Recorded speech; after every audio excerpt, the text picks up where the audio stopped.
तो लोकसभा चुनाव का खुमार पूरी तरह से चढ़ चुका है। अब गिनती के दिन बचे हैं जब मतदान शुरू हो जाएगा पहले चरण का। उससे पहले महाराष्ट्र की परिस्थिति बताता एक महापोल सामने आया है, एक सर्वे सामने आया है जो कि परिस्थिति बता रहा है महाराष्ट्र की कि आखिरकार महाराष्ट्र में इंडिया बनाम एनडीए में कौन आगे निकल सकता है, किसको कितनी सीटें मिल सकती हैं।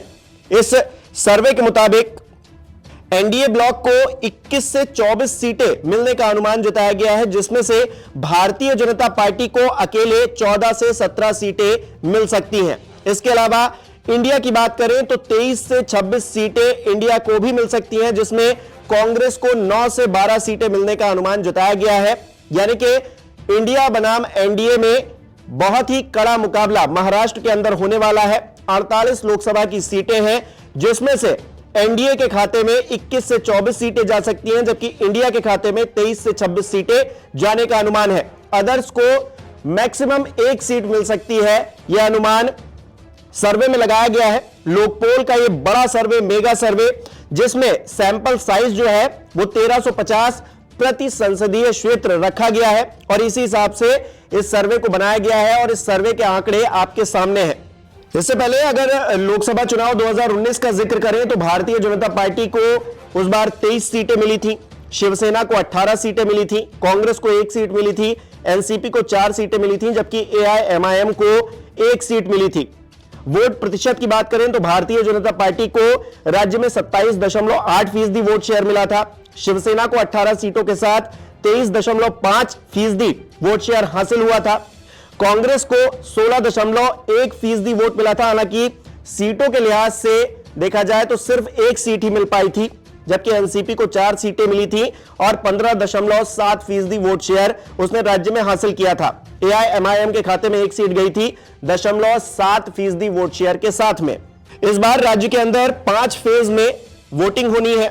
महाराष्ट्र में कुल 48 लोकसभा की सीटें हैं, जिसमें पहले चरण की वोटिंग 19 अप्रैल को होगी, दूसरे चरण के तहत 26 अप्रैल को वोटिंग होगी, तीसरा चरण 7 मई को होगा, चौथा चरण 13 मई को होगा, जबकि 5वें चरण के तहत 20 मई को मतदान महाराष्ट्र में होना है। एक मजेदार बात यह है कि आज ही के दिन महाराष्ट्र में इंडिया ब्लॉक के जो गठबंधन है उसने अपनी सीट शेयरिंग का फॉर्मूला साझा किया है। वहां पर सीट शेयरिंग को लेकर चीजें बन गई हैं। अगर उस सीट शेयरिंग के लिहाज से देखा जाए तो शिवसेना उद्धव गुट 21 सीटों पर चुनाव लड़ने जा रहा है, कांग्रेस 17 सीटों पर चुनाव लड़ेगी, जबकि एनसीपी शरद गुट 10 सीटों पर चुनाव लड़ेगा। तो कुल मिलाकर एक सर्वे सामने आया है जो कि यह परिस्थिति दिखा रहा है कि एनडीए को 21 से 24 सीटें मिल सकती हैं, इंडिया को 23 से 26 सीटें मिल सकती हैं, भारतीय जनता पार्टी को एनडीए खेमे के तहत 14 से 17 सीटें मिल सकती हैं, इंडिया खेमे में मौजूद कांग्रेस पार्टी को 9 से 12 सीटें मिल सकती हैं। यह आंकड़ा सर्वे में बताया गया है। दूसरी तरफ इंडिया ब्लॉक ने अपने सीट शेयरिंग का फॉर्मूला भी साझा कर दिया है। हालांकि अभी तक एनडीए की तरफ से सीट शेयरिंग का फॉर्मूला साझा नहीं किया गया है और पहले चरण की वोटिंग भी अब कुछ ही दिन बचे हैं जब होने वाली है। तो ऐसे में उम्मीद यह की जा रही है कि जल्द ही भारतीय जनता पार्टी की तरफ से और एनडीए ब्लॉक की तरफ से सीट शेयरिंग का फॉर्मूला तय कर लिया जाएगा।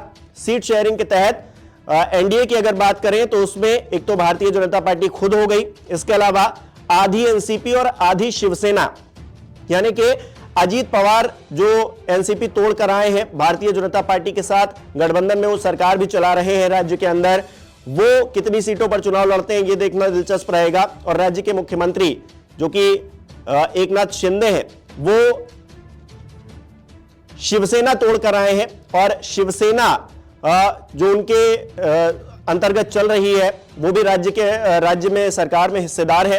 तो ऐसे में वो कितनी सीटों पर चुनाव लड़ते हैं देखना दिलचस्प रहेगा।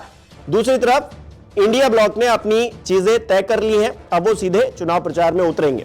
ये वीडियो कैसा लगा हमें बताइए। नमस्कार, मैं हूं मानक गुप्ता। अगर आपको हमारा ये वीडियो पसंद आया हो तो इसे लाइक और शेयर जरूर करें और हां, हमें सब्सक्राइब और फॉलो करना ना भूलें ताकि आप देश और दुनिया की कोई खबर मिस ना करें। तो जुड़े रहिए हमारे साथ और देखते रहिए न्यूज़ 24।